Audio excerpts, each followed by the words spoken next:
But let's move into some NBA, Brett, because we have some good Thursday night games. I only saw 2 lines in the West Coast before we started filming, but Brett, you found another 3? They had a few out early here in New Jersey. No over unders yet, Higgins. So maybe that's what they were waiting for out by you. But yeah, I mean, we had Magic Blazers out here on the East Coast. I know that's an Oregon game, Higgins. It'll be played in Portland. But I'm going to be on the Oregon team in this one, Higgins. Portland minus 4.5 at home.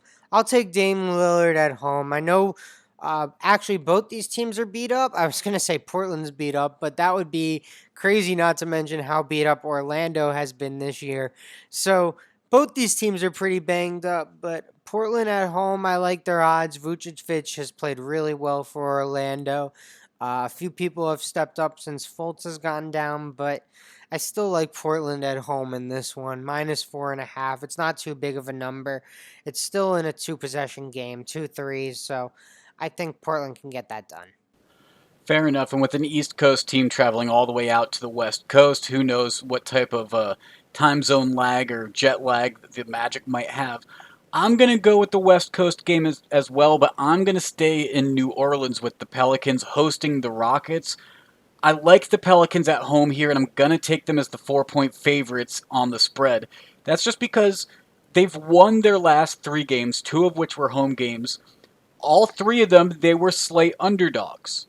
So now that they are a slight favorite at home, I like my chances of -4 against a Houston team that's been rather inconsistent against the spread. I mean, they've lost their last 2, they covered, they lost another one, then they kind of go back and forth a lot. So I don't really know what to expect of the Rockets. I do know a little bit more what to expect with the Pelicans, and they're riding a hot hand of covering 3 straight.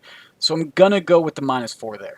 Yeah, Houston actually lost to Charlotte on Monday night, so they'll be playing a little back to back there, Higgins. And John Wall didn't play in that one. I'm not sure why. I didn't catch that pregame, but I did catch it postgame when I checked the box score. So that's something to watch tomorrow night, or I'm sorry, Tuesday night against the Pelicans.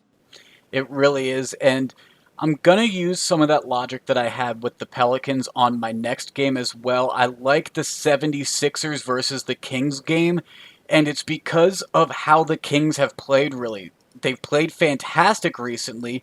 They've covered their last 8 games, 8 straight they've covered, so why jump from that gravy train until it stops at its station? I'm jumping on it a little late, considering they've already covered 8 straight.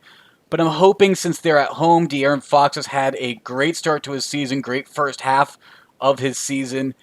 He covers and helps them cover. Plus, they're slight underdogs at 4.5-point underdogs at home.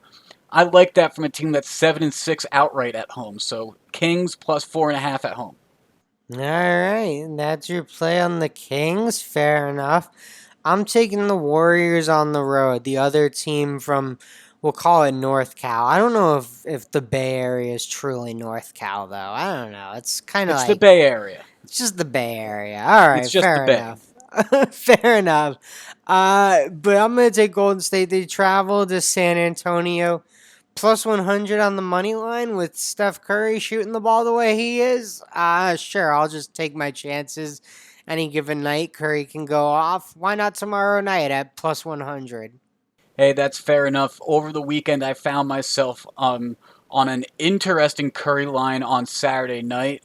There was a special that was Curry scores at least 35 points and Golden State wins against the Mavericks. Plus 600 odds. I liked how Curry had been playing recently, so I thought he had a big game in him potentially, especially against a Mavericks team that has struggled a lot recently. Curry goes out there and scores 50. Barely lost the game, though. Barely lost the game. It was so close. I was pulling hard for it, but Curry did his part, and he's showing that he still has that stroke from beyond the arc that he was known for before the Warriors super team became the narrative out of Golden State. Yeah, I mean, he's a 2-time MVP for a reason, Higgins. Absolutely, the man can make shots regardless.